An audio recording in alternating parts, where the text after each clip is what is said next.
All right, good morning, guys. We are going to dive into Noah's Ark Ballast Gravel site a little bit more. Just looking to bring a little bit more attention, a lot more attention to this site, just for all of humanity. I had never heard of this site. I came across it while researching uh, Göbekli Tepe and the entire country of Turkey. Looking for these deliberately buried hills, and came across this Noah's Ark ballast gravel site, and just kind of wanted to share a little bit more information with everybody as to what I found. So here in the country of Turkey, we started out here at Göbekli Tepe, which is right here. A couple little stretches of buried hills. You get Sanliurfa, Suruç, Kiziltepe, Mardin, Midyat, Batman. Can't say that. Tadaya, can't say that town name. But anyways, so it's this area right here, this very weird land formation that we're going to take a closer look at in this little video. I did the full overview of the Göbekli Tepe connection because if anybody wants to, if they're interested in, hey, what is this guy, jaw jabbing about over here, uh, they can get exactly my base of reference, and they can take my opinion and my new theory for what it's worth. But we're looking at this area right here. Noah's Ark has long been a focal point of interest for humanity. And the reason this area caught my eyes because it's just so distinctly different than the rest of the land around. Zooming in right here, closer. And so we're 2 miles above, and from this elevation you get the Sinoa Met. And I tried to Google that name, and not much came up. Yeah, Sinoa Met become visible. The red ring, that's what I named it. It's like this perfectly circular area here that we'll see a little bit more here in a minute. Just a huge area, and it's so distinctly different than the rest of this area. This is just viewed without borders or markers, so you can just see the area a little bit more clearly. And we measured it. It's about 17 miles across from end to end. So it's a huge area that's distinctly different than the rest of the region. Okay, we are at 3,000 feet above the ground, and from here, this site right here is labeled as Noah's Ark Ballast Gravel Site. Which I thought was extremely interesting. I was not expecting to come across Noah's Ark anything in this research. And there's all these artificial mounds. There's artificial terraced mounds right all in this area. This is viewed without markers or borders, just so you can get a clearer view of this debris area.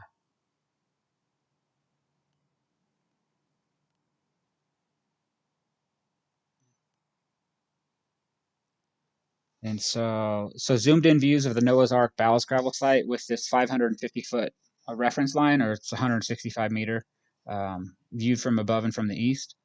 According to the Bible, Genesis 6:15, Noah's Ark was 300 cubits long, 50 cubits wide, and 30 cubits high. Based on a common ancient royal cubit of 20.4 inches, this measures approximately 510 feet long, 85 feet wide, and 51 feet high.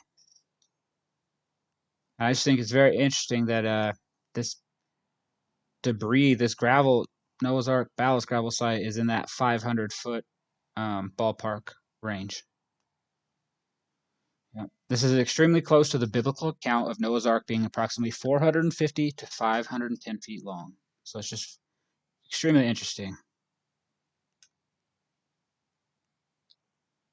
Zoomed in view on Google Earth Pro. It's 100 feet above the ground.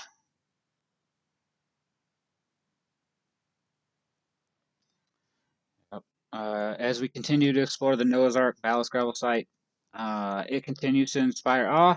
It certainly does to appear to be the remnants of where something landed. Just very interesting coming across this site. And then there's all these buried, or not, I don't know if they're deliberately buried, but there's all these terraced mounds that all encompass this entire distinctly differently looking area. And we're going to zoom in on those mounds here in a second. These are all artificial mounds all through here.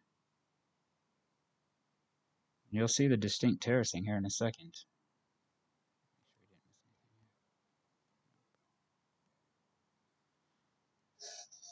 And see from here you can start to see the terracing on these mounds. From here you can really see the distinct terracing on all these mounds.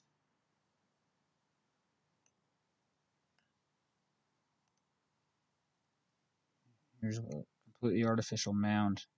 And then there's, you get the terracing. There's another one. We're zooming in. And you can really see the terracing from here. We're 1,000 feet above the ground, and you can see the distinct terracing on all of these hills around this site. Yep, terracing on these mounds. Stepping back. Just getting a little bit closer view here at all these, just these artificial mounds just right off to the east of this red ring and Noah's Ark Ballast gravel site. Just more examples of that very distinct terracing on these mounds. On these mounds all around this Noah's Ark Ballast gravel site. Yeah, so we're 900 feet above the ground, and the terracing is just so distinct